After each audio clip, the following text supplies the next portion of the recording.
Olá, eu me chamo Diogo Mian e sou seu professor virtual de língua portuguesa. E hoje quero convidar você, aluno do Áureo Filho Leôncio Horácio Maria Rita, para juntos estudarmos o gênero textual chamado conto. Provavelmente você já sabe o que é um conto, você já estudou algo sobre conto ou já leu um conto. Mas vamos aprender mais sobre esse gênero textual? Vem comigo. Acompanhe comigo. Primeiramente, o que é o conto? Vejamos aí no slide. O conto é um dos gêneros narrativos mais comuns na tradição literária brasileira e tem sua origem na necessidade humana de contar e ouvir histórias. O que seria isso, professor? Contar e ouvir histórias. Antigamente, nos primórdios, onde não tínhamos internet, não tínhamos uma facilidade maior de comunicação, existia o quê? As contações de histórias, dos grandes feitos, dos heróis, onde saíam para as batalhas e quando voltavam contavam suas histórias de coisas cotidianas, né, que aconteceu ali durante aquela situação de guerra ou de qualquer coisa que ele tenha vivenciado fora. Então os contos surgiram a partir daí também, e o conto ele é um texto leve, um texto curto, um texto que traz ali coisas do nosso cotidiano, uma história breve, uma história curta, como nós vamos ver aqui nas características mais adiante. Vejamos.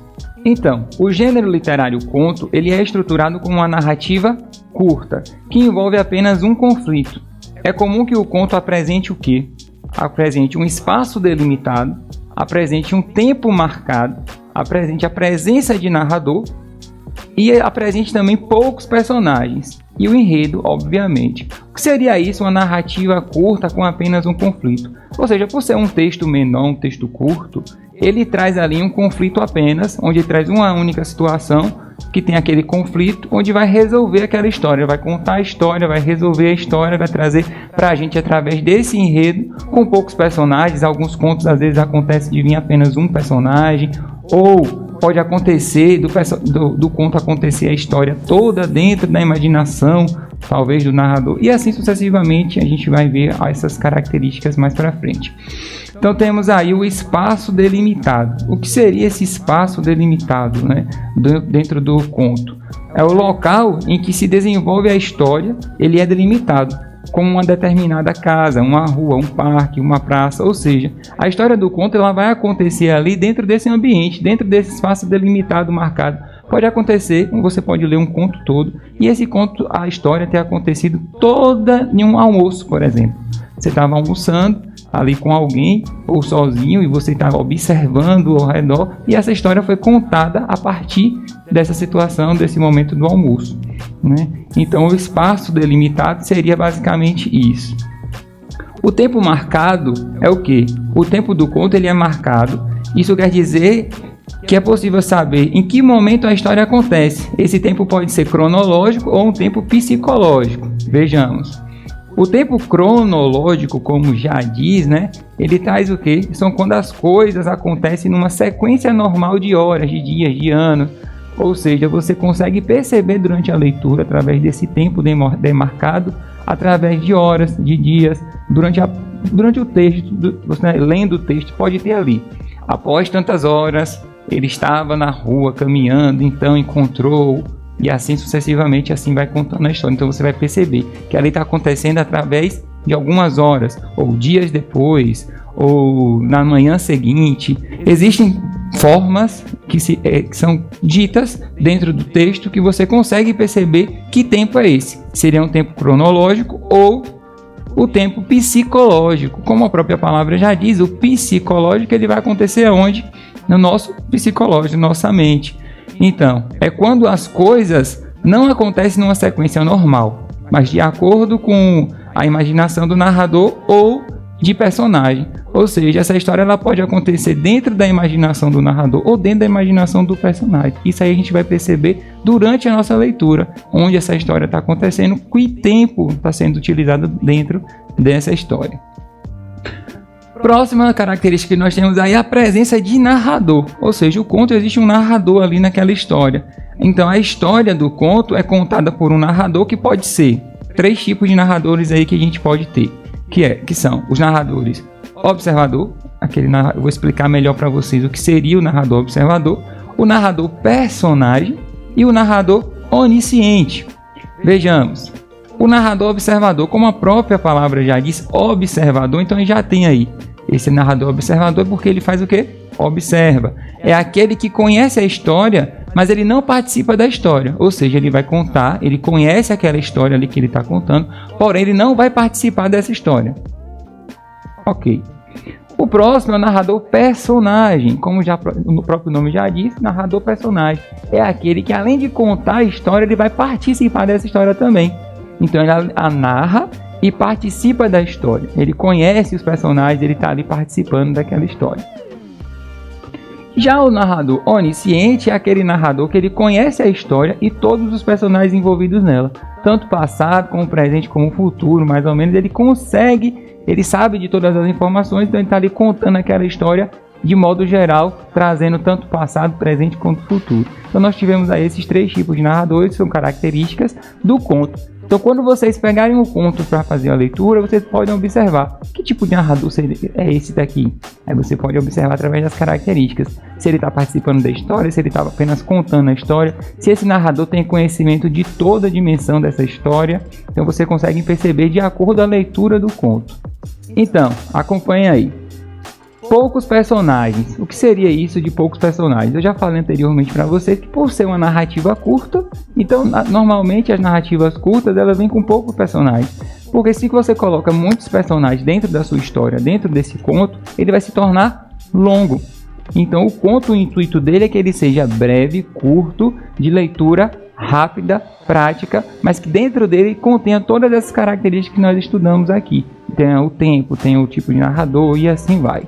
Então, podem ser personagens tanto seres humanos quanto outros seres viventes, tais quais animais, plantas ou até objetos humanizados. O que seria isso? Os personagens da história de um conto, ele pode ser uma pessoa, um ser humano, pode ser um animal personificado, com características humanas. O que seria isso, professor? Lembra a história da Chapeuzinho Vermelho, onde tinha um lobo mau? Então, o animal lobo, ele fala, ele pensa como um ser humano? Não. Então, por conta disso, nas histórias, nos contos contados, a gente pode utilizar dessa personificação. A gente pode contar uma história, colocar um animal e personificá-lo com características humanas. Então o conto ele tem essa característica também e essa particularidade. O enredo. O que seria o enredo? O enredo é um problema ou situação que dá origem aos acontecimentos de uma história. Ele pode ser linear ou não linear. Então, o enredo é aquela problemática, a situação que está sendo acontecida ali dentro daquele contexto de história. Ele pode ser linear. O que seria linear? Quando os fatos eles seguem uma sequência lógica, ou seja, existe a apresentação, o desenvolvimento, o momento de tensão, ou seja, o clímax, que eu vou falar melhor para vocês o que é o clímax, e a solução, o desfecho, ou seja, tem toda uma sequência linear, segue uma linha. Já o enredo não linear é quando os fatos eles não vão seguir essa linha, eles não seguem uma sequência lógica. Ele pode começar pela sua solução e os acontecimentos serem narrados ao longo do conto. Ou seja, a história pode começar de forma simples, de trás para frente. A gente pode começar já contando o desfecho e aí você fica curioso como chegaram nesse momento aqui da história. E aí o narrador ele vem contando os fatos e aí você vai entendendo por que aconteceu aquilo anteriormente. Então esse é o enredo não linear. Qual é a estrutura de um conto? Como todo texto, existe uma estrutura, o conto não seria diferente. Então a estrutura do conto ela é fechada e objetiva. Sua estrutura divide-se em introdução, que é onde a gente tem uma breve ambientação do espaço, tempo e personagens e enredo. O desenvolvimento, que é onde desenrolam os acontecimentos da história relacionados com o problema ou a situação apresentados na introdução, ou seja, sempre um parágrafo é conectado com o outro. E o clímax, que é quando acontece o momento de maior tensão da história, aquele momento do boom, que você, nossa, aconteceu isso, que legal, ou então que triste, não gostei, gostei, enfim. É o momento do clímax, é o momento de tensão, de emoção da história. E o desfecho, que é o encerramento da narrativa, em que se apresenta uma solução, no caso do enredo. Então nós temos aí essa estrutura básica de um conto: introdução, desenvolvimento, o clímax e o desfecho. Existem vários tipos de contos. Eu trouxe alguns para vocês aqui, que são contos realistas, populares, fantásticos, de terror, humor, infantis, psicológicos, de fadas. Ou seja, são diversos os tipos de contos e cada um com sua característica e seu tipo de história diferente. O conto de fadas vai trazer uma perspectiva diferenciada. Os contos populares, os contos realistas, de terror, a gente já sabe que vai trazer histórias de terror e assim em diante. Então agora é com você. Diante de tudo que estudamos até aqui, o que é que eu quero que vocês façam? Quero que vocês pesquisem um conto de sua preferência, pode ser de qualquer tipo que vocês queiram, de terror, de humor, conto de fadas. Façam a leitura e a releitura da história, entendam aquilo que vocês estão lendo, percebam o narrador, percebam os personagens, percebam a história toda. E após, vocês vão identificar as características abaixo. Qual é o espaço desse conto? Qual é o tempo? Que tipo de narrador nós temos aí? Quantos personagens tenho? Que personagens são animais? São objetos? Que tipo de personagens nós temos? E o resumo, o enredo. Então, primeiramente, leiam despretensiosamente, sem pensar na atividade. Leiam por ler, por prazer. Leiam, releiam, entendam a história. E depois, vocês vão buscar essas características dentro do texto. Tudo bem? E no nosso encontro presencial, nós iremos fazer a correção dessa atividade e aprofundar os conhecimentos. Todas as dúvidas que vocês venham a ter, anotem no caderno de vocês e tragam para a sala de aula para que a gente possa discutir, tá bom? Então até o nosso próximo encontro presencial. Até mais. Tchau, tchau. Bons estudos.